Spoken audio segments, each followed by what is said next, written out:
أعوذ بالله من الشيطان الرجيم.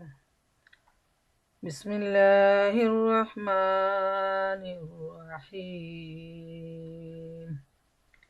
رب اشرح لي صدري ويسر لي أمري واحلل عقدة من لساني يفقه قولي. আলহামদুলিল্লাহ আল্লাহ সুবহানাহু ওয়া তাআলার দরবারে অসংখ্য অসংখ্য শুকরিয়া, যার অশেষ করুণা ও দয়ার বদৌলতে আজকে আমরা এত ঠান্ডার মধ্যে ঘরে বসে মহাগ্রন্থ আল কুরআনের অনুষ্ঠানে শরীক হতে পেরেছি। মহান আল্লাহ সুবহানাহু ওয়া তাআলা আমাদের এই শোনা বলা এবং এই প্রচেষ্টাকে কবুল করুন এবং রোজ হাসরের কঠিন মুসিবতের সময় আল্লাহ তাআলা আমাদের সবাইকে মাফ করে দিন। আমরা বলি আমিন। প্রিয় বোনেরা আমার, আমাদের নিয়মিত দারসুল কুরআন প্রোগ্রাম শুরু হতে যাচ্ছে। প্রোগ্রামের শুরুতে রয়েছে সূরা আনফাল ধারাবাহিক আলোচনা। আজকে আমরা 29 নম্বর আয়াত থেকে 35 নম্বর আয়াত পর্যন্ত তেলাওয়াত ও তরজমা শুনব বোন তাবাসসুমের নিকট থেকে। আসসালামু আলাইকুম ওয়া রাহমাতুল্লাহি ওয়া বারাকাতুহু। ওয়ালাইকুম আসসালাম ওয়া রাহমাতুল্লাহি ওয়া বারাকাতুহু। أعوذ بالله من الشيطان الرجيم. بسم الله الرحمن الرحيم.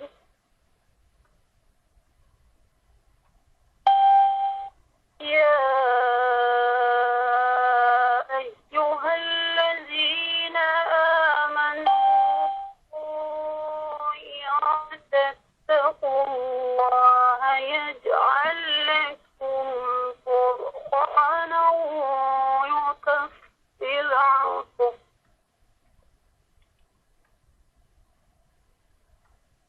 ويكفر عنكم سيئاتكم ويغفر لكم.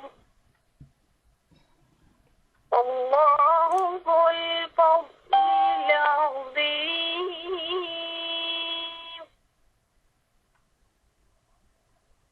وإذ يمكر بك الذين كفروا ليثبتوك أو يقتلوك أو يخرجوك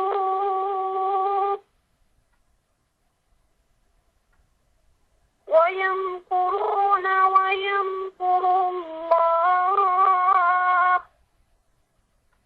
والله خير الماكرين.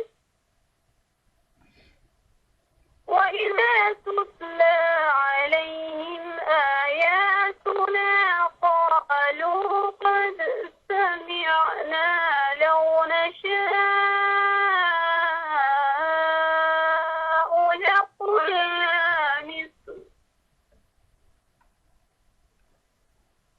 لقلنا مثل هذا إن هذا إلا أساطير الأولين.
তখন আমার আল্লাহ নামে শুরু করিতেছি। সূরা আনফাল।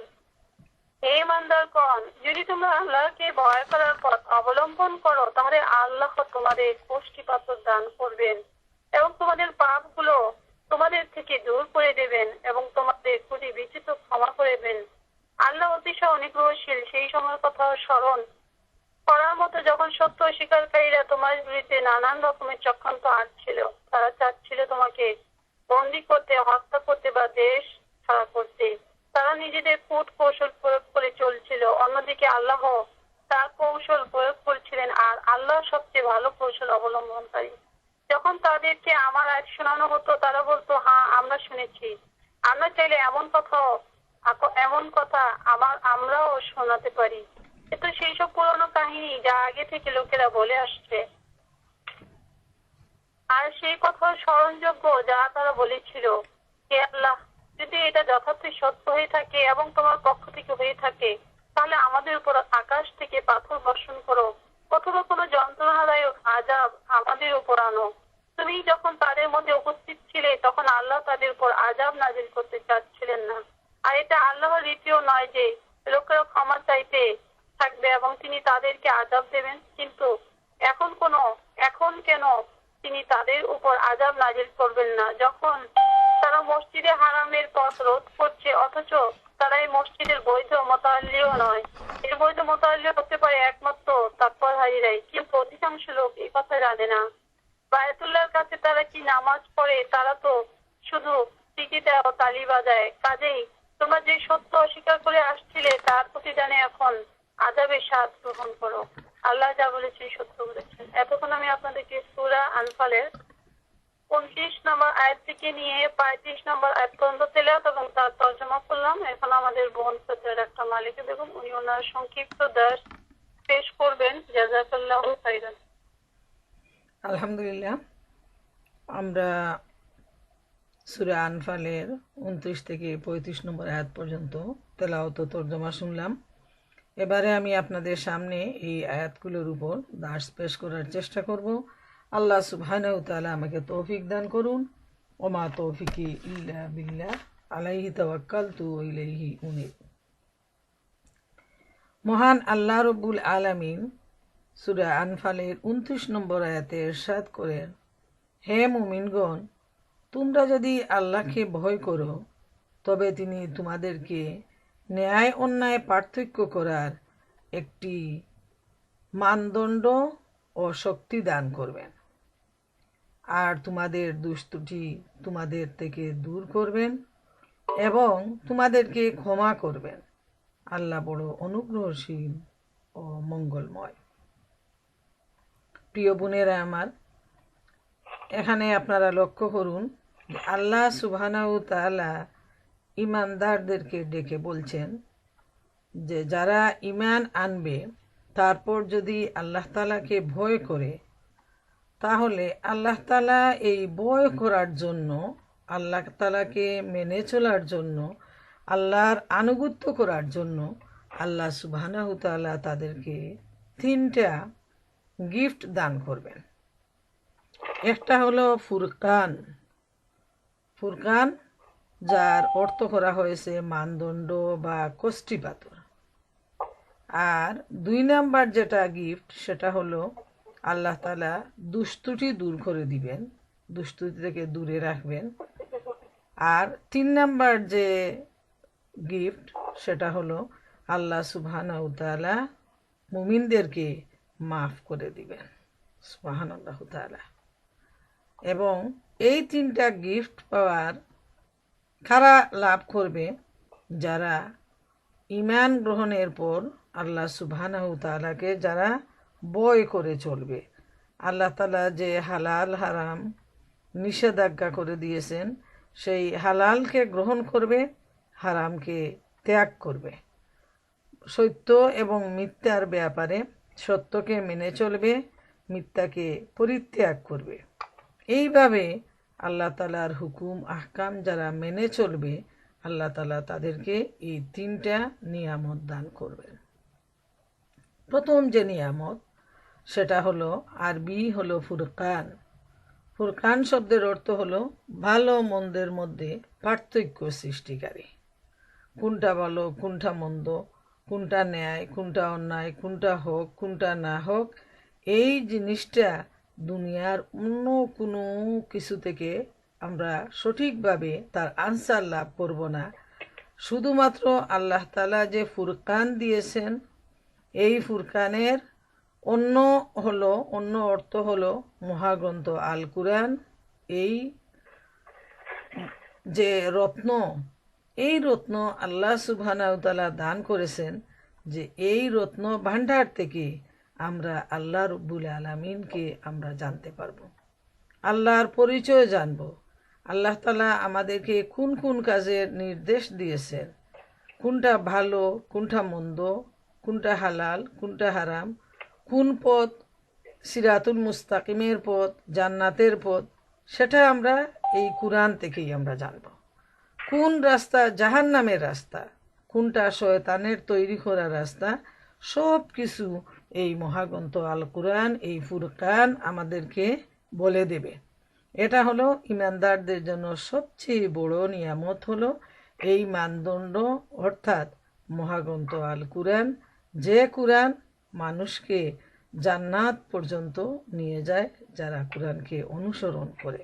সুবহানাল্লাহু তাআলা।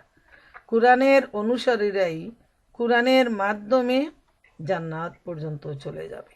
আর যারা এই কুরআন বিমুখ জীবনযাপন করবে, কুরআনের আইন কানুনকে তোয়াক্কা করবে না, আল্লাহর আদেশ নিষেধের ব্যাপারে তাদের কোনো মাথা ব্যথা নেই, এই মানুষগুলা সেদিন কুরআন তাদের বিরুদ্ধে আল্লাহর দরবারে সাক্ষ্য দিবে। এবং সেজন্য আল্লাহ রসুল সাল্লাল্লাহু আলাইহি সাল্লাম ইরশাদ করেছেন, আল কুরআনু হুজ্জাতুল্লাকা ওয়া আলাইকা, এই কুরআন তোমাদের পক্ষের দলিল, না হয় তোমাদের বিপক্ষের প্রমাণ। সুবহানাল্লাহ।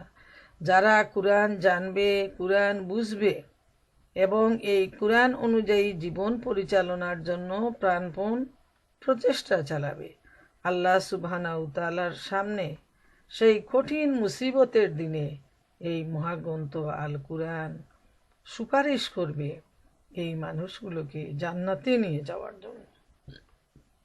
পক্ষান্তরে যারা কুরআন থেকে দূরে থাকবে, কুরআনের নির্দেশের ব্যাপারে যারা উদাসীন, সেই মানুষগুলোর ব্যাপারে কুরআন সেদিন আল্লাহর দরবারে সুপারিশ করবে তাদেরকে জাহান্নামে দিয়ে দেওয়ার জন্য। আফসুস, তখন মানুষের হাতে আর কোনো সুযোগ থাকবে না। আল্লাহ তাআলা আমাদেরকে মাফ করুন। 2 নাম্বার যে নিয়ামত আল্লাহ তাআলা ইমানদারদেরকে দান করবেন, সেটা হলো তাদের থেকে তিনি দুষ্ত্রুটি দূর করে দিবেন। তারা ইমানের পথে চলবে, তারা ইসলামের পথে চলবে। আল্লাহ রব্বুল আলামিন তাদের যে দুষ্ত্রুটি সেটা তিনি মুছে ফেলবেন। সুবহানাল্লাহ। আর 3 নাম্বার নিয়ামত হলো আল্লাহ রব্বুল আলামিন এই মানুষদের দ্বারা যে সামান্য ভুল ত্রুটি হবে, তারা যে গুনাহের কাজ করবে, তাদের পা যে স্লিপ করে যাবে, শয়তানের প্ররোচনায় পড়ে, আল্লাহ রব্বুল আলামিন এই মানুষদেরকে তিনি মাফ করে দিবেন যারা আল্লাহকে ভয় করবে। সুবহানাল্লাহ। আল্লাহকে ভয় করে যখন চলবে, তখন এই মানুষের দ্বারা গুনাহ হওয়াটা স্বাভাবিক। মানুষ যেহেতু, মানুষের এক হাতে রয়েছে কুরআন আর পিছনে রয়েছে শয়তান। শয়তান প্রাণপণ প্রচেষ্টা চালায় যাবে এই ইমানদার মানুষকে গুনার মধ্যে ফেলার জন্য, পাপ করানোর জন্য। তো মানুষ যখন উদাসীনভাবে পাপ করে বসবে, তখন যারা আল্লাহর বয়ে ভীত, তাদের চোখ দিয়ে পানি ঝরবে আল্লাহর বয়ে। তারা কম্পমান হয়ে যাবে, আমার মহান মাবুদের দরবারে আমি কি জবাব দিব, আমি যে এই গুনাহ করে বসেছি। সুবহানাল্লাহ। তারা আল্লাহর কাছে রাত দিন ক্ষমা চাইবে, তওবা করবে। এবং এই ধরনের যে তওবা কবুলের ঘটনা আল্লাহ রসুল সাল্লাল্লাহু আলাইহি ইসলামের হাদিসে আমরা দেখতে পাই, যে এমন কত ঘটনা যে ঘটেছে আল্লাহ তাআলা দেখিয়ে দিয়েছেন। নবী করিম সাল্লাল্লাহু আলাইহি ইসলামের জবানের মাধ্যমে আমাদেরকে জানিয়ে দিয়েছেন যে অনেক ভালো মানুষ যারা ইমানদার মুমিন বান্দা, তাদের মাধ্যমেও অনেক পাপের কাজ সংগঠিত হয়, যেহেতু শয়তান মানুষের সাথে ওতপ্রোতভাবে জড়িত। আর তাদের তওবা আল্লাহ সুবহানাহু তাআলা এমনভাবে কবুল করেন, এমনভাবে তারা আল্লাহর কাছে আর্জি পেশ করে যে আসমান পর্যন্ত খবর হয়ে যায়, এবং সেখান থেকে ফয়সালা আসে যে আল্লাহ তাআলা তার এই বান্দিকে কবুল করে নিয়েছেন, এই বান্দাকে কবুল করে নিয়েছেন, তার তওবা তিনি গ্রহণ করেছেন। সুবহান আল্লাহ তাআলা। এইভাবে অসংখ্য ঘটনা আছে, যেটা সময় স্বল্পতার জন্য আমি সেদিকে আর যাচ্ছি না। 30 নম্বর আয়াতে আল্লাহ তাআলা ইরশাদ করেন, আর সেই সময়টিও স্মরণীয় যখন কাফিররা তোমার বিরুদ্ধে ষড়যন্ত্র করে যে তোমাকে বন্দী করবে অথবা হত্যা করবে কিংবা নির্বাসিত করবে। তারাও ষড়যন্ত্র করতে থাকে এবং আল্লাহ তাআলাও তিনি কৌশল অবলম্বন করেন, যেহেতু আল্লাহ রাব্বুল আলামিন হচ্ছেন সবচেয়ে বড় কৌশলী। সুবহানাল্লাহ। এখানে নবী করিম সাল্লাল্লাহু আলাইহি ইসলামের কথা বলা হয়েছে, যে নবী করিম সাল্লাল্লাহু আলাইহি ইসলাম দ্বীনের দাওয়াত দেওয়ার জন্য যখন মুসলমানরা দিনের দিন বৃদ্ধি পেতে থাকলো, তখন কাফিরদের মাথা ছাড়া দিয়ে উঠল, তারা অত্যন্ত রাগান্বিত হয়ে গেল, তাদের হিংসা এবং তাদের মন জ্বলে পুড়ে ছাই হয়ে গেল, যে তাদের দল থেকে, তাদের পরিবার থেকে, তাদের ভাই বন্ধু আত্মীয় স্বজন থেকে লোকেরা দিন দিন তারা নবী করিম সাল্লাল্লাহু আলাইহি ইসলামের দাওয়াতে তারা ইসলাম গ্রহণ করতেছে, তারা মুসলমান হয়ে যাচ্ছে। এতে তাদের বিরুদ্ধে চক্রান্ত শুরু হয়ে গেল এবং তারা ফন্দি আঁটল যে মুহাম্মদ সাল্লাল্লাহু আলাইহি ইসলামকে কিভাবে শেষ করে দেয়া যায়। যদি আল্লাহ রসুলকে তারা ধ্বংস করতে পারে, তাহলে ইসলামের গুড়া একেবারেই তারা কেটে দিল, আর তারা নিশ্চিন্ত হয়ে গেল। এজন্য আল্লাহ তাআলা জানিয়ে দিচ্ছেন নবীজিকে যে তোমার বিরুদ্ধে তারা ষড়যন্ত্র করতেছে, হয় তোমাকে বন্দী করবে, না হয় তোমাকে হত্যা করবে, না হয় তোমাকে এই দেশ থেকে নির্বাসন দেবে। এবং এ সম্পর্কে খুব সুন্দর দীর্ঘ একটা হাদিস আমি আপনাদের সামনে তুলে ধরছি। হযরত ইবনে আব্বাস রাদিয়াল্লাহু তাআলা আনহু হতে বর্ণিত। এই হাদিসটা আমি সংক্ষেপে আপনাদেরকে বলার চেষ্টা করব ইনশাআল্লাহ। যে কুরাইশ নেতৃবৃন্দের একটি দল রাসূলুল্লাহ সাল্লাল্লাহু আলাইহি ইসলামের বিরুদ্ধে সিদ্ধান্ত গ্রহণ করার জন্য তারা একটা সভায় মিলিত হয়। এই সভায় তারা যে সভাটা তারা ডাকতো সেটা দারুন দোয়া। আমরা গতদিনও আলোচনা করেছি, এটা মনে রাখবেন। এটা আমরা নবী করিম সাল্লাল্লাহু আলাইহি ইসলামের সিরার মধ্যেও আসছে। সবসময় এই ধরনের এই ঘটনাটা বিশেষ উল্লেখযোগ্য, যে তারা এমন মরিয়া হয়ে উঠল, তারা গোপন বৈঠক করলো যে কিভাবে এই বিশাল যে সমস্যা তাদের সামনে আসছে সেই সমস্যার সমাধান কিভাবে করা যায়। এজন্য তারা কয়েকজন নেতৃস্থানীয় লোক তারা সভা ডাকলো। ওই সভায় ইবলিসও একজন মর্যাদা সম্পন্ন বৃদ্ধের বেশে উপস্থিত হয়। দেখেন, এইমাত্র আমরা শয়তানের ব্যাপারটা নিয়ে আলোচনা করছি, যে শয়তান কিভাবে মানুষকে বিভ্রান্ত করে। ইসলামকে ধ্বংস করার জন্য শয়তানের যে কি প্রাণপণ প্রচেষ্টা, সে তো খবর জেনে নিল যে কাফিররা একটা সভা আহ্বান করছে, এবং সে খুব সুন্দর, খুব মর্যাদা সম্পন্ন একটা বেশভূষা ধারণ করে সে সেই সভায় গিয়ে উপস্থিত হলো। সেই সভার লোকজন তাকে জিজ্ঞেস করলো যে আপনি কে? সে বলল, আমি একজন নজদবাসী শায়েখ। বুঝতে পারতেছেন তো শায়েখ কাকে বলে? যে ইসলামের স্কলার বা অন্য বিজ্ঞ মানুষ, যে যে কোনো বিষয়ে অভিজ্ঞ, তাকেই শায়েখ বলে। তো সে বলল তাদেরকে যে আপনারা যে পরামর্শ সভার আহ্বান করেছেন সেখানে আমি আপনাদেরকে সৎ ও ভালো পরামর্শ দেওয়ার জন্য আমি এখানে উপস্থিত হয়েছি। তখন পরামর্শ সভা বসলো, প্রত্যেকে যার যার মত পেশ করতে থাকলো। তো কেউ কেউ মত প্রকাশ করলো যে এই সমস্যার সমাধানের জন্য এই লোকটাকে বন্দি করা হোক এবং এভাবেই সে ধ্বংস হয়ে যাবে। একথা শুনে সেই শয়তান যে বৃদ্ধ লোকের বেশে, সম্মানিত লোকের বেশে উপস্থিত হয়েছে, সে চিৎকার করে উঠল আর বলল, আমি একমত নই। আল্লাহর শপথ, তার প্রভু তাকে সেখান থেকে উদ্ধার করে নেবে, ফলে সে তার সঙ্গীদের কাছে ফিরে যাবে।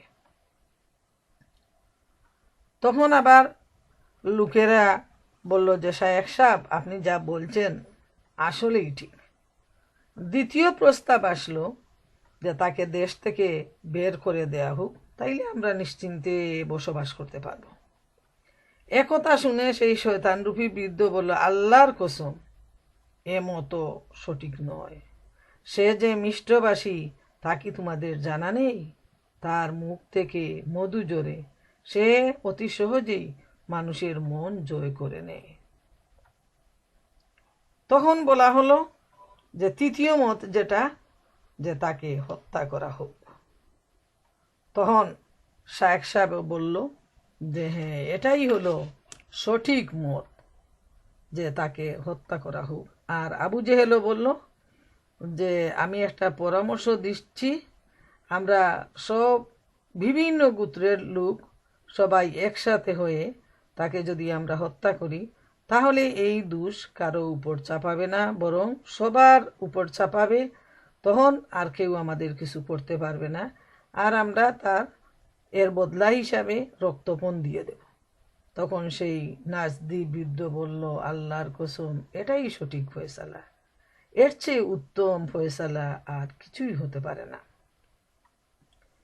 অতঃপর যখন তাদের এই সভা সর্বসম্মতিক্রমে সিদ্ধান্ত গৃহীত হয়ে গেল, সভা ভঙ্গ হয়ে গেল, এখন তো তাদের ডিসিশন অনুযায়ী তারা কাজটা করে বসবে। তখন জিব্রাইল আমিন আসলেন এবং রসুল করিম সাল্লাল্লাহু আলাইহি ইসলামকে বললেন, আজকে রাত্রে আপনি বিছানায় শয়ন করবেন না। একথা বলে তিনি তাকে কাফেরদের ষড়যন্ত্র ব্যাপারে অবহিত করলেন।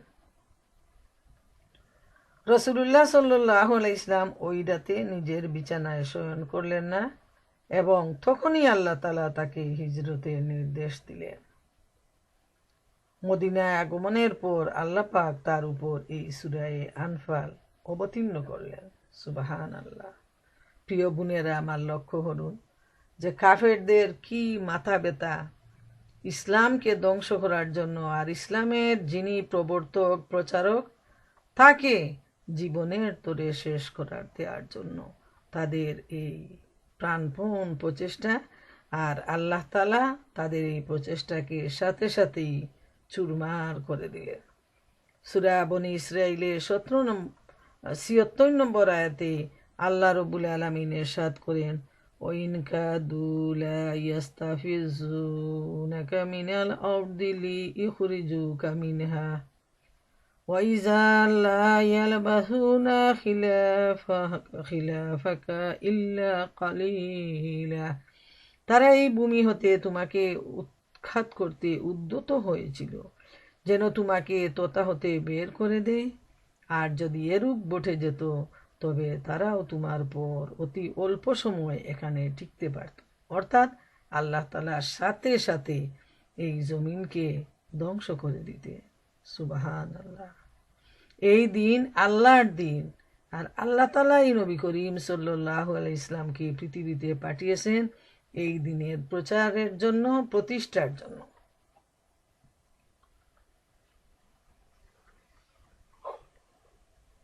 আমরা দেখি তাদের যে এই এত বড় সিদ্ধান্ত, কিভাবে এক মুহূর্তেই তাদের সমস্ত সিদ্ধান্ত গুড়ে বালি হয়ে গেল।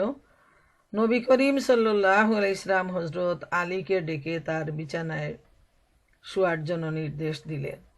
আলী রাদিয়াল্লাহু তাআলা আনহু তখন সবুজ চাদর গায়ে দিয়ে বিছানায় শুয়ে গেলেন। রাসূলুল্লাহ সাল্লাল্লাহু আলাইহি ইসলাম বাইরে বের হলেন। এ সময় কিন্তু চতুর্দিকে তার বাড়িটা বেষ্টনী দিয়ে আছে, অপেক্ষায় আছে যে ভোর হওয়ার সাথে সাথেই তারা আল্লাহ রসুলকে আক্রমণ করবে। তিনি চতুর্দিকে লোকদের দেখতে পেলেন। এক মুষ্টি মাটি নিয়ে তিনি তাদের দিকে নিক্ষেপ করলেন, ফলে তাদের চক্ষু নবী সাল্লাল্লাহু আলাইহি ইসলামের দিক থেকে ফিরে গেল। আর তিনি সূরা ইয়াসিনের শুরু থেকে ফাআগশাইনাহুম ফাহুম লা ইউবসিরুন এই আয়াত পর্যন্ত তেলাওয়াত করতে করতে বেরিয়ে গেলেন এবং তাদের চোখের সামনে এতগুলা মানুষ তাদের সামনে তিনি চলে গেলেন, তারা বুঝতেও পারল না, দেখতেও পারল না। সুবহান আল্লাহ, আল্লাহু আকবার। আল্লাহ যাকে হেফাজত করেন দুনিয়ার সমস্ত মানুষ মিলেও তার বিন্দু পরিমাণ ক্ষতি করতে পারবে না। 31 নম্বর আয়াতে আল্লাহ তাআলা ইরশাদ করেন, তাদেরকে যখন আমার আয়াতসমূহ পাঠ করে শোনানো হয় তখন তারা বলে, আমরা শুনেছি, ইচ্ছা করলে আমরাও এর অনুরূপ বলতে পারি। নিঃসন্দেহে এটা সেকালের উপাখ্যান ছাড়া কিছু নয়। প্রিয় বোনেরা আমার, এই কুরাইশরা কুফরি এবং একগুঁয়েমির এমন চরম পর্যায়ে গিয়েছে যে নবী করিম সাল্লাল্লাহু আলাইহি ইসলাম যখন কোরআনের বাণী তাদেরকে শোনাতেন তখন তারা বলতো, আমরা শুনলাম এবং এ ধরনের বাণী আমরাও বলতে পারি। এইভাবে তারা কোরআনের বিরুদ্ধে তারা চ্যালেঞ্জ ছুড়ে দিত। নাউজুবিল্লাহ। এই ধরনের এত বেশি তাদের স্পর্ধা ছিল। আর আল্লাহ রাব্বুল আলামিন কিভাবে তাদের এই স্পর্ধাকে তিনি নস্যাৎ করে দিলেন আমরা বারবার দেখতে পাই। যেমন 32 নম্বর আয়াতে আল্লাহ তাআলা ইরশাদ করেন, আর সেই সময়টির কথা স্মরণ করো যখন তারা বলেছিল, হে আল্লাহ, এই কুরআন যদি আপনার পক্ষ থেকে সত্য হয় তবে আকাশ থেকে আমাদের উপর প্রস্তর বর্ষণ করো, অথবা আমাদের উপর কঠিন পীড়াদায়ক শাস্তি এনে দিন। প্রিয় বোনেরা আমার, এই কাফেরদের সাহস এত দূর পর্যায়ে এগিয়ে গিয়েছিল যে তারা চ্যালেঞ্জ করলো যে এই কুরআন যদি সত্য হয়, কুরআন যদি আল্লাহর পক্ষ থেকে হয়, তাহলে যেন তিনি পাথর বর্ষণ করেন আকাশ থেকে তাদের উপর এবং তাদেরকে কঠিন শাস্তি দেন। আল্লাহর কুরআন, আল্লাহর শাস্তিকে তারা এতটুকু চ্যালেঞ্জ করলো যে এত বেপরোয়া হয়ে গেল, তারা আল্লাহ রাব্বুল আলামিনের কাছে তারা শাস্তি দাবি করলো এবং এই কুরআনের ব্যাপারেও তারা এমনভাবে চ্যালেঞ্জ করত যে এই চ্যালেঞ্জটা কুরআনের জন্য নয়, বরং আল্লাহর সাথে। যেহেতু কুরআন হচ্ছে আল্লাহ রাব্বুল আলামিনের বাণী, অতএব কুরআনকে চ্যালেঞ্জ করার মানে হলো আল্লাহ তাআলাকে চ্যালেঞ্জ করা। তো তারা এইভাবে মহান আল্লাহ রাব্বুল আলামিনকে তারা চ্যালেঞ্জ করত। যেমন সূরা ফুরকানের 5 এবং 6 নম্বর আয়াতে আল্লাহ তাআলা ইরশাদ করেন, যার বাংলা তর্জমা হলো, তারা বলে, অর্থাৎ কাফিররা বলে, এই কুরআন তো পূর্ববর্তীদের মিথ্যা কাহিনী মাত্র, যেগুলোকে লিখে নেওয়া হয়েছে এবং দিনরাত্রি পাঠ করে শোনানো হচ্ছে। হে নবী, তুমি বলে দাও, এটা তিনিই অবতীর্ণ করেছেন যিনি আকাশসমূহের ও পৃথিবীর গুপ্ত রহস্য সম্পর্কে অবহিত রয়েছে, আর তিনি ক্ষমাশীল ও দয়ালু। সুবহান আল্লাহ, সুবহান আল্লাহ। তারা আল্লাহর সাথে চ্যালেঞ্জ স্থাপন করে এবং তারা এত মূর্খ যে তারা আল্লাহ রাব্বুল আলামিনের কাছে তারা শাস্তি দাবি করে। এটা ছিল তাদের অজ্ঞতা, মূর্খতা।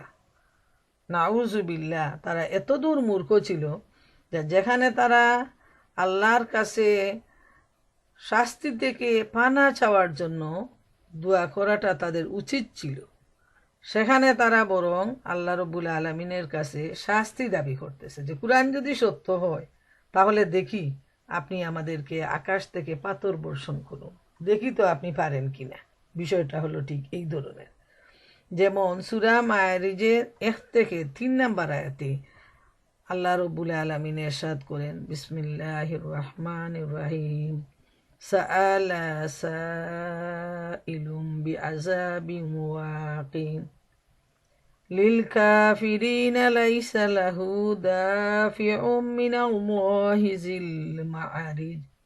এক আবেদনকারী সেই আযাব সম্বন্ধে আবেদন করে যা সংগঠিত হবে কাফিরদের উপর, যার কোনো প্রতিরোধকারী নেই, যা আল্লাহর তরফ হতে ঘটবে, যিনি আকাশসমূহের অধিপতি।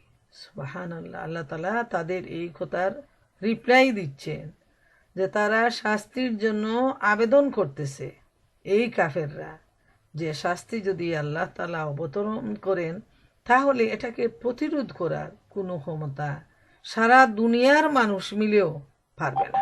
কোনো শক্তি আল্লাহর আযাবকে প্রটেস্ট করতে পারবে না। আজকের এই উন্নত বিজ্ঞানের যুগে আমরা দেখি সামান্য যখন স্নো পড়ে, ওইটা যদি আল্লাহ তাআলা তার হিট দিয়ে, বৃষ্টি দিয়ে তিনি গলায়ে না নেন, পরিষ্কার না করেন, তাহলে এত উন্নত টেকনোলজি, এত গাড়ি, এত ট্রাক, স্নো ক্লিনারের এত ব্যবস্থা, তারপরও আমরা দেখি আমরা একেবারে হিমশিম খেয়ে যাই। মাত্র রাস্তার মাঝখানে একটা সরু রাস্তা বের করা হয় গাড়ি চলার জন্য, এবং ডানে বামে স্নোর পাহাড় জমে যায়। কিন্তু আল্লাহ তাআলা অতি সহজেই, দেখেন আমাদের এলাকায় স্নো হইল, কিন্তু এই গত 2-3 দিনে এমনভাবে আল্লাহ তাআলা টেম্পারেচার বাড়িয়ে দিলেন, এই সাথে বৃষ্টি দিলেন যে স্নো সব ধুয়ে মুছে পরিষ্কার হয়ে গেল।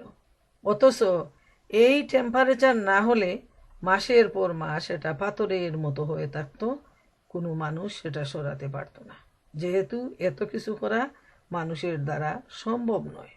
সুবহানাল্লাহ। তো আল্লাহ রব্বুল আলামিনের কাছে এরা, এই মূর্খ দল, তারা বরং শাস্তি দাবি করতেছে যে হে আল্লাহ, এটা যদি আপনার পক্ষ থেকে সত্য হয় তবে আকাশ থেকে আমাদের উপর পাথর বর্ষণ করুন, অথবা আমাদের কঠিন যন্ত্রণাদায়ক শাস্তি এনে দিন। নাউজুবিল্লাহ। তাদের এত চরম সাহস। 33 নম্বর আয়াতে আল্লাহ পাক ইরশাদ করেন, তুমি তাদের মধ্যে থাকা অবস্থায় তাদেরকে শাস্তি দেয়া হবে, এটা আল্লাহর অভিপ্রায় নয়। আর আল্লাহ এটাও চান না যে তারা ক্ষমা প্রার্থনা করতে থাকবে অথচ তিনি তাদেরকে শাস্তি প্রদান করবেন। স্বাভাবিক এটা। এখানে 2টা কথা আল্লাহ তাআলা জানিয়ে দিচ্ছেন যে যেখানে আল্লাহ রসুল রয়েছেন সেই জায়গাটা হলো আল্লাহ রসুলের জন্য সম্মানজনক এবং পবিত্র, অতএব আল্লাহ রব্বুল আলামিন সেই জায়গা ধ্বংস করবেন না, গজব নাজিল করবেন না, আল্লাহ রসুলের সম্মানের জন্য, মর্যাদার জন্য। আর 2 নাম্বার হলো সেখানে অনেক মুসলমানরা রয়েছেন যারা রাত দিন আল্লাহর দরবারে তারা কান্নাকাটি করতেছেন, মাফ চাচ্ছেন। অতএব যে জায়গায়, যে জমিনের উপর আল্লাহর প্রিয় বান্দারা অবস্থান করে, নামাজ পড়ে, আল্লাহর নাম নেয়, জিকির করে, আল্লাহর দরবারে সেজদায় অবনত হয়, সেই জমিনে আল্লাহ রব্বুল আলামিন তার শাস্তি দিয়ে তাদেরকে ধ্বংস করেন না। এটা আল্লাহর জন্য শুভনীয় নয়। আর অন্যদিকে যেহেতু নবী রসুলকে পাঠানো হয় মানুষকে দ্বীনের পথে আহ্বান করার জন্য, সেই নবীর দায়িত্ব যতক্ষণ থাকবে ততক্ষণ পর্যন্ত তিনি মানুষকে এই দ্বীনের পথে আহ্বান করবেন। এই কাজটা তার অব্যাহতভাবে তিনি চালিয়ে যাবেন। সময় শেষ হওয়ার আগে আল্লাহ সুবহানাহু ওয়া তাআলা কখনো কোনো জাতিকে তার গজব দিয়ে তিনি ধ্বংস করেন না, এটা আল্লাহ তাআলার নীতি নয়। তাই আল্লাহ রব্বুল আলামিন বলছেন যে তারা যত বড়ই মূর্খতা করুক, কিন্তু আল্লাহ রব্বুল আলমিনের নির্ধারিত সময় যখন আসবে তখন তিনি তার ক্ষমতা অনুযায়ী, তার ইচ্ছা অনুযায়ী তিনি যা কিছু তাই করবেন। সেটা হলো আল্লাহর ইচ্ছা। আর তিনি তাদেরকে এর ভিতরে আল্লাহ সুবহানাহু তাআলা তাদেরকে পরীক্ষা করবেন। যেমন হযরত ইবনে আব্বাস রাদিয়াল্লাহু তাআলা আনহু বলেন, তারা দুটি কারণে নিরাপত্তা লাভ করেছিল। প্রথম হচ্ছে নবী সাল্লাল্লাহু আলাইহি ইসলামের বর্তমান থাকা অবস্থা, আর দ্বিতীয় হচ্ছে তাদের ক্ষমা প্রার্থনা। তো যেখানে আল্লাহ রসুল আছেন সেই জায়গা আল্লাহ তাআলা ধ্বংস করবেন না। আর যেহেতু মুসলমানরা তারা অনবরত আল্লাহ রব্বুল আলমিনের দরবারে তারা কান্নাকাটি করতেছেন, তারা দিন গ্রহণ করছেন, দিনের প্রচার করতেছেন, অতএব সেই জমিন আল্লাহ তাআলা ধ্বংস করবেন না। রসুলুল্লাহ সাল্লাল্লাহু আলাইহি ইসলাম যখন মক্কার জনপদ পরিত্যাগ করে চলে গেলেন তখন মক্কাবাসীর উপর আল্লাহর আযাব নাজিল হলো। আর এই আযাবটা আমরা কিভাবে দেখি, যে বদরের যুদ্ধের সময় একদিকে নবী করিম সাল্লাল্লাহু আলাইহি ইসলাম সেখান থেকে হিজরত করে মদিনায় চলে আসলেন। অন্যদিকে এই বদরের যুদ্ধের মাধ্যমে কাফের কুরাইশদের নেতা এবং বিরাট জনশক্তি মক্কা থেকে বের হয়ে বদর প্রান্তরে আসে এবং আল্লাহ সুবহানাহু তাআলা জেহাদের মাধ্যমে তাদেরকে নাস্তে নাবুদ করেন। সুবহান আল্লাহ। প্রিয় বোনেরা আমার, লক্ষ্য করুন, আল্লাহ রব্বুল আলামিন আগেই জানিয়ে দিচ্ছেন যে তারা আল্লাহ রসুলকে বন্দী করার জন্য অথবা নির্বাসিত করার জন্য অথবা হত্যা করার জন্য পরিকল্পনা তৈরি করছে। অন্যদিকে মহান আল্লাহ রব্বুল আলামিন তিনি কৌশল অবলম্বন করছেন। এটা হলো আল্লাহ তাআলার বিরাট একটা কৌশল, যে মক্কায় যদি ধ্বংস হয় তাহলে এখানে আরো অনেক মুসলমান ধ্বংস হয়ে যাবে। তাই আল্লাহ তাআলা মক্কাকে সুরক্ষিত রাখলেন, যেহেতু মক্কায় আল্লাহ রব্বুল আলামিনের পবিত্র ঘর রয়েছে, এবং সেখান থেকে বের করে আল্লাহ সুবহানাহু তাআলা এই কাফেরদেরকে এমন শাস্তি দিলেন যে বিশাল জনশক্তি, তাদের অস্ত্র শস্ত্র কোনো কিছুর অভাব নেই, তাদের সাথে ছিল নারীদের গ্রুপ যারা গান বাজনা আনন্দ উল্লাস করে তাদের মনে আনন্দ দিত। তারা উট জবাই করে আনন্দ ফুর্তি করে তারা খুব মজা করতেছে, যুদ্ধের ময়দানে এসে মুসলমানদেরকে শেষ করে দিবে। এটা হলো তাদের সবচেয়ে বড় পরিকল্পনা। আর আল্লাহ রব্বুল আলামিন এমন পরিকল্পনা তৈরি করলেন, এমন কৌশল অবলম্বন করলেন যে তিনি তাদেরকে মক্কা থেকে বের করে নিয়ে এসে তাদেরকে সমস্ত বড় বড় লিডাররা ছিল, আবু জেহেল থেকে নিয়ে উতবা সাইবা এদেরকে সহ আল্লাহ সুবহানাহু তাআলা একেবারেই মাটির সাথে তাদের অহংকারকে মিশিয়ে দিলেন। সুবহান আল্লাহ, আল্লাহু আকবার। আল্লাহ রব্বুল আলামিনই পারেন সব কিছু করতে, সব আল্লাহর ইচ্ছা এবং আল্লাহর অর্ডার। 34 নম্বর আয়াতে মহান আল্লাহ রব্বুল আলামিন ইরশাদ করেন, কিন্তু এখন তাদের কি বলবার আছে যে আল্লাহ তাদের শাস্তি দিবেন না যখন তারা মসজিদুল হারামের পথ রোধ করছে, অথচ তারা মসজিদুল হারামের তত্ত্বাবধায়ক নয়, মুত্তাকি লোকেরাই হলো এর তত্ত্বাবধায়ক, কিন্তু তাদের অধিকাংশ লোক এটা অবগত নয়। আল্লাহ রব্বুল আলামিন বলছেন যে এখন তো তাদেরকে আরো শাস্তি দিতে হবে। যে এই ঘটনাটা হলো নবী করিম সাল্লাল্লাহু আলাইহি ইসলাম যখন 1400 সাহাবায়ে কেরাম নিয়ে কয়েক বৎসর পর মদিনা থেকে মক্কার উদ্দেশ্যে রওনা হলেন উমরা করার জন্য। যখন হুদাইবিয়া নামক জায়গায় অবস্থান নিলেন তখন কাফেরদের কাছে এই মর্মে খবর গেল যে মুসলমানদের একটা বিরাট দল উমরা করতে আসছে। তখন তাদের মাথা সানা বড়া হয়ে গেল এবং তারা বেরিয়ে আসলো যে কোনো অবস্থায় মুসলমানদেরকে উমরা করতে দেয়া যাবে না, মুসলমানরা যেন এখান থেকে ফিরে যায়। আর আল্লাহ তাআলা বলছেন যে মসজিদুল হারাম এর মালিক তো তারা নয়, এই কাফেররা নয়, এই মুশরিকরা নয়। মসজিদুল হারামের মালিক হচ্ছে যারা মুত্তাকি, যারা পরহেজগার, যারা মুমিন, তারাই হলো মসজিদুল হারামের মালিক। সারা তামাম দুনিয়ার মুসলমানরা হচ্ছে মসজিদুল হারামের মালিক। অথচ উল্টাভাবে এই কাফের মুশরিকরা তারা জোরবশত এই মসজিদুল হারামের মালিক হয়ে গেছে, যার ফলে আল্লাহর প্রিয় নবী এবং মুমিনদেরকে তারা তাড়িয়ে দিচ্ছে, যাতে তারা এখানে প্রবেশ করতে না পারে, উমরা করতে না পারে। দেখেন তাদের অবস্থাটা। আল্লাহ তাআলা বলছেন যে এই ঘরের মালিক হলো মুত্তাকি লোক, আর কাফেররা তারা জবরদস্তিমূলকভাবে তারা এই ঘরের মালিক হয়ে বসেছে। সুবহানাল্লাহ। আল্লাহ তাআলার পক্ষ থেকে উত্তর দিচ্ছেন যে মক্কাবাসী মুশরিকরা শাস্তি পাওয়ার যোগ্য অবশ্যই। রাসূলুল্লাহ সাল্লাল্লাহু আলাইহি ওয়াসাল্লামের বরকতে তারা শাস্তি থেকে বেঁচে যায়। এজন্য মক্কা ছেড়ে যখন তারা মদিনায় আসে তখন আল্লাহ তাআলা তাদেরকে শাস্তি দেন। আর এখন তারা যখন আল্লাহ রসুল সাল্লাল্লাহু আলাইহি ওয়াসাল্লাম উমরার জন্য আসছেন, এখন তারা উমরা করতে তারা বাধা দিচ্ছে, তারা ফিরিয়ে দিচ্ছে। আল্লাহ রাব্বুল আলামিন সূরা আল ফাতহে এরশাদ করেন, এরা ওই লোক যারা কুফরি করেছে এবং তোমাদেরকে মসজিদে হারাম হতে প্রতিরোধ করেছে এবং প্রতিরুদ্ধ কুরবানির জন্তুগুলো ওদের নির্দিষ্ট স্থানে হাজির করা হতে বাধা দান করেছে। আর যদি বহু মুমিন পুরুষ ও মুমিন নারী না থাকত, যাদের সম্বন্ধে তোমরা কিছুই জানতে না, অর্থাৎ তাদের নিষ্পেষিত হওয়ার আশঙ্কা না থাকত, যার কারণে অজ্ঞাতসারে তোমরাও ক্ষতিগ্রস্ত হতে, তবে সমস্ত ব্যাপারই চুকিয়ে দেয়া হতো। কিন্তু তা এজন্য করা হয়নি যেন আল্লাহ যাকে ইচ্ছা নিজ রহমতে দাখিল করেন।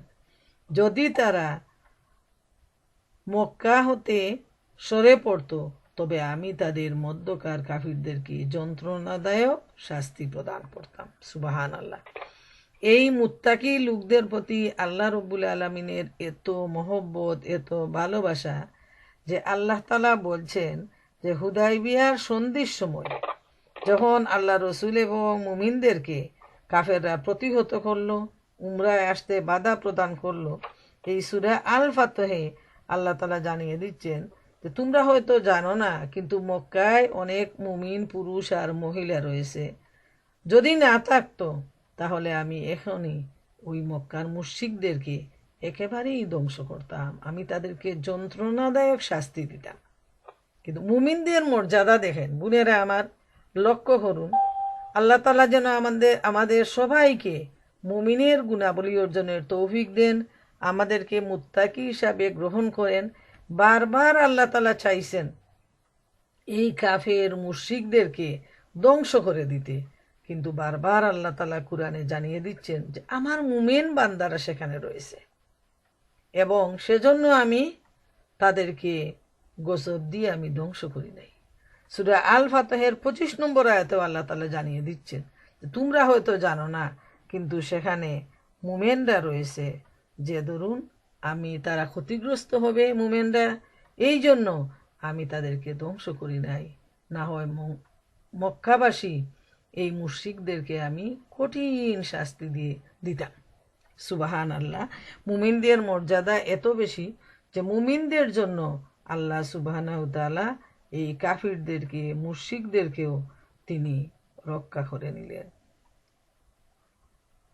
যেমন আমরা দেখি যারা এত অহংকার করলো, যারা স্বয়ং নবী করিম সাল্লাল্লাহু আলাইহি ওয়াসাল্লামকে বাধা দিল কাবা ঘরে যেতে, আল্লাহ রাব্বুল আলামিনের অশেষ দয়ায় মাত্র কিছুদিনের ভিতরেই সমস্ত কাফের মুশরিকদের জন্য মসজিদুল হারামকে নিষিদ্ধ করা হলো, তাদের জন্য যে আর কোনো অমুসলিম মসজিদুল হারামের এই অংশে আসতে পারবে না।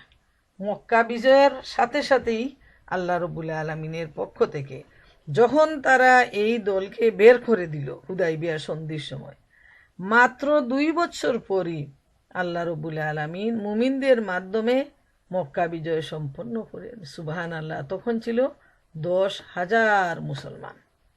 আর এরপরই আল্লাহ তাআলা সূরা তওবায় ঘোষণা দেন যে এরপর থেকে কাফেরদের জন্য মসজিদুল হারামের পথ বন্ধ করে দেওয়া হলো। নাপাকরা, এরা হলো অপবিত্র, এরা হলো নাপাক, এরা আর এই পবিত্র জায়গায় আসতে পারবে না। আমরা দেখি সূরা তওবায় আল্লাহ তাআলা এর সম্পর্কে জানিয়ে দিচ্ছেন, ইয়া আইয়ুহাল্লাযীনা আমানু ইন্নামাল মুশরিকুনা নাজাসুন ফালা ইয়াকরাবুল মাসজিদাল হারামি বা'দা আমিহিম হাযা ওয়া ইন খিফতুম আইলাতান ফাসাওফা ইউগনিকুমুল্লাহু মিন ফাদলিহি ইনশা ইন্নাল্লাহা আলীমুন হাকীম। ওহে মানুষ, তোমরা যারা আল্লাহর উপর ঈমান এনেছো, জেনে রাখো মুশরিকরা হচ্ছে নাপাক। অতএব এ অপবিত্রতা নিয়ে তারা যেন এ বছরের পর আর কখনো এ পবিত্র মসজিদের কাছে না আসে। যদি তোমরা দারিদ্র্যের আশঙ্কা করো তাহলে জেনে রাখো অচিরেই আল্লাহ তাআলা চাইলে নিজ অনুগ্রহ দিয়ে তোমাদের অভাব মুক্ত করে দিবেন। অবশ্যই আল্লাহ তাআলা সর্বজ্ঞ ও কুশলী। তো আল্লাহ তাআলা জানিয়ে দিচ্ছেন যে মুশরিকরা হলো নাপাক, তারা যেন এই পবিত্র মসজিদের কাছে অর্থাৎ বাইতুল্লাহ শরীফের কাছে আর তারা না আসে। এবং এই নির্দেশের পর থেকে এখন পর্যন্ত আর ভবিষ্যতেও এই নাপাকিরা তারা এই পবিত্র ঘরে পাশে যে এরিয়াটুকু মসজিদে হারামের সেই পর্যন্ত তারা আর আসতে পারবে না। আল্লাহ তাআলা স্বয়ং তাদেরকে নিষিদ্ধ ঘোষণা করেছেন এবং আল্লাহ তাআলার পক্ষ থেকেই তিনি এই পবিত্র ভূমির হেফাজত করবেন ইনশাআল্লাহ। সূরা বাকারার 217 নম্বর আয়াতে আল্লাহ রাব্বুল আলামিন এ ব্যাপারে ইরশাদ করেন, ওয়াসাদ্দু আন সাবিলিল্লাহি ওয়া কুফরুম বিহি ওয়াল মাসজিদিল হারামি ওয়া ইখরাজু আহলিহি মিনহু আকবারু ইনদাল্লাহ। আল্লাহর পথ থেকে বাধা প্রদান করা, তার সাথে কুফরি করা, মসজিদুল হারাম হতে বাধা দেয়া ও মক্কার অধিবাসীকে মক্কা থেকে বের করে দেয়া আল্লাহর নিকট বড় রকমের পাপ বলে গণ্য। আল্লাহ তাআলা নিজে উত্তর দিচ্ছেন যে মসজিদুল হারাম থেকে বাধা দেয়া আর মক্কার অধিবাসীদেরকে মক্কা থেকে বের করে দেয়া বড় ধরনের পাপ। আর এই কাজটা এই যারা কুফরি করলো, যারা আল্লাহর দুশমন, তারাই আল্লাহর বন্ধুদের সাথে এই ধরনের খারাপ আচরণ করলো। রাসূল করিম সাল্লাল্লাহু আলাইহি ইসলামকে জিজ্ঞেস করা হলো, আপনার বন্ধু কারা? উত্তরে তিনি বলেছিলেন, প্রত্যেক মুত্তাকি ব্যক্তি আমার বন্ধু। সুবহানাল্লাহ। যারা মুত্তাকি তারা আল্লাহর বন্ধু, যারা মুত্তাকি তারা আল্লাহর রসুলের বন্ধু। সুবহানাল্লাহ। মুত্তাকিদের কোনো চিন্তার কারণ নেই, না দুনিয়ায় না আখেরাতে। আল্লাহর জন্য যদি তাদের জীবন যায় সেটা হবে শহীদি মৃত্যু, আর আখেরাতে রয়েছে তাদের জন্য জান্নাত। 35 নম্বর আয়াতে আল্লাহ তাআলা ইরশাদ করেন, কাবাগরের কাছে তাদের নামাজ হলো শীষ ও করতালি প্রদান। সুতরাং তোমরা কুফরি করার কারণে এখন শাস্তির স্বাদ গ্রহণ করো। আল্লাহ তাআলা এই কাফিরদের সম্পর্কে বলছেন যে তারা কাবাগরের মালিক হয়ে গেছে, তারা আমার মুমিনদেরকে এখানে আসতে দেয় না, অথচ তারা কাবাগরে ইবাদত করে, তারা শীষ দেয়, তারা হাততালি দেয়, তারা নানা ধরনের রং তামসা নিয়ে তারা ব্যস্ত থাকে, যাতে আমার বান্দারা যারা মুত্তাকি তাদেরকে তারা কষ্ট দিতে পারে। এটাই হলো তাদের উদ্দেশ্য। বাইতুল্লাহ শরীফে যারা মুশরিক ছিল তারা উলঙ্গ অবস্থায় বাইতুল্লাহর তওয়াফ করত। তারা মুখে আঙ্গুলি দিয়ে বাঁশির মতো শব্দ বের করত মুখ ঝুঁকাতো এবং তালি বাজাতো, আর এটাকেই তারা ইবাদত মনে করত। অন্যদিকে তারা মুসলমানদেরকে কষ্ট দেওয়ার জন্য, যেমন আমাদের সিস্টেম হলো যখন কাবাগরে তোয়াফ করা হয় তখন ডান দিক থেকে শুরু হতে হয়। মুসলমানদের প্রত্যেকটা কাজের শুরু হলো ডান থেকে, এটাই হলো সুন্নত। আর মুসলমানদেরকে কষ্ট দেওয়ার জন্য এই মুশরিকরা বাম দিক থেকে তোয়াফ শুরু করত, যাতে তারা মুসলমানদেরকে ধাক্কা দিয়ে উল্টোভাবে চলে তাদেরকে কষ্ট দিতে পারে। এটা ইবনে আব্বাস, মুজাহিদ, ইকরামা, সাইদ ইবনে জুবাইর ওনারা এই উক্তি করেছেন যে কাফেররা এইভাবে মুসলমানদেরকে কষ্ট দিত।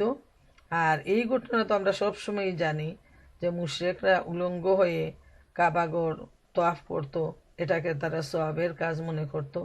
আর এই সবগুলাই ছিল তাদের নিজেদের হাতের তৈরি, নিজেদের ইচ্ছা মতো তারা এই কাজগুলা করত। আর এজন্য আল্লাহ রব্বুল আলামিন বলছেন যে আল্লাহ তাআলা তাদেরকে কঠিন শাস্তি দিবেন, এবং এই শাস্তি হিসাবে তিনি বদরের যুদ্ধে তারা 70 জন নিহত হয়েছিল এবং 70 জন বন্দী হয়েছিল। আর মুসলমানদের এত অল্প সংখ্যক সাহাবায়ে কেরাম থাকার পরও মাত্র 14 জন সাহাবী ইন্তেকাল করেছিলেন। প্রিয় বোনেরা আমার, আমরা এই আয়াতগুলা থেকে যে শিক্ষা নিব সেটা হলো যে আল্লাহ রব্বুল আলামিন প্রথম যে নির্দেশটা দিচ্ছেন মুমিনদের উদ্দেশ্য করে যে আল্লাহ তাআলাকে ভয় করো, এবং আল্লাহকে ভয় করে চললে আল্লাহ তাআলা যে নিয়ামত দেওয়ার ওয়াদা করেছেন সেটা হলো তিনি আমাদেরকে দিয়েছেন মহাগ্রন্থ আল কুরআন। এই কুরআন যারা মেনে চলবে তারা আল্লাহর বন্ধু হবে, তারা রসুলের বন্ধু হবে, এবং তাদের জন্য রয়েছে নিয়ামতে পরিপূর্ণ জান্নাত। যেহেতু আল্লাহ তাআলা ওয়াদা করেছেন তাদের দুষ্ত্রুটি তিনি দূর করবেন এবং তাদেরকে তিনি ক্ষমা করে দিবেন, অতএব যাদেরকে তিনি ক্ষমা করে দিবেন তাদের জন্য তো অবশ্যই জান্নাত তাদেরকে তিনি দিবেন, এতে কোনো সন্দেহ নেই। জান্নাত দেওয়ার জন্যই আল্লাহর পক্ষ থেকে ক্ষমা করা হবে মুমিনদেরকে। আর মুমিনদের আর মুত্তাকিদের যে মর্যাদাটা সেটা আমরা দেখি এই আয়াতগুলোতে যেটা আসছে যে কাফিররা যখন শাস্তি দাবি করেছিল আল্লাহ রব্বুল আলামিন তাদেরকে গজব দিয়ে, কঠিন শাস্তি দিয়ে তাদেরকে ধ্বংস করে দিতে পারেন, কিন্তু আল্লাহ তাআলা জানিয়ে দিচ্ছেন যে এখানে আমার নবী রয়েছেন, নবী যে ভূমিতে রয়েছেন সে ভূমি আল্লাহ গজব দিয়ে ধ্বংস করেন না নবীর সম্মানে। দ্বিতীয়ত সেখানে মুমিনরা রয়েছেন, মুমিন পুরুষ, মুমিন নারীরা রয়েছেন। অতএব তা সেই মুমিন নারী আর মুমিন পুরুষের সম্মানার্থে যারা আল্লাহর দরবারে মাথা নত করেন, যারা সেজদা করেন, যারা আল্লাহর কাছে তওবা চান, তাদের সম্মানে আল্লাহ রব্বুল আলামিন সেই জায়গাটাকে ধ্বংস করেন না। এবং আল্লাহ তাআলার পলিসি কৌশল এত সুন্দর যে তাদেরকে সেখান থেকে বের করে নিয়ে এসে ময়দানে ফেলে তাদেরকে তিনি নাস্তানাবুদ করলেন। যারা দুনিয়া থেকে চলে গেল তারা তো চলে গেল, জাহান্নামী হয়ে গেল, আর যারা দুনিয়ায় থাকলো তারা কিন্তু খুব বেশি মর্মযাতনা পেয়েছে। বদরের যুদ্ধে তারা যে বিরাট পরাজয় বরণ করলো এত অল্প সংখ্যক সাহাবায়ের সাথে, এবং তারা এই মুসলমান যারা গরিব ছিলেন, যারা ঈমান গ্রহণ করেছেন, তাদেরকে কিন্তু তারা মানুষ মনে করতো না। তারা এত অন্যায় আচরণ করত, এত নির্যাতন করত। সেই মানুষদেরকে আল্লাহ তাআলা এত সম্মান দিলেন যে তাদের জন্য এই জায়গাটাকে তিনি সুরক্ষিত রাখলেন। সুবহানাল্লাহ। প্রিয় মা বোনেরা, আসুন আমরা আল্লাহ তাআলাকে ভয় করে চলি, আমরা কুরআনের পথে চলি। ইনশাআল্লাহ আল্লাহ আমাদেরকে মাফ করবেন এবং আমাদেরকে আল্লাহ তাআলা নিয়ামতে পরিপূর্ণ জান্নাত দাখিল করবেন, এতে কোনো সন্দেহ নাই।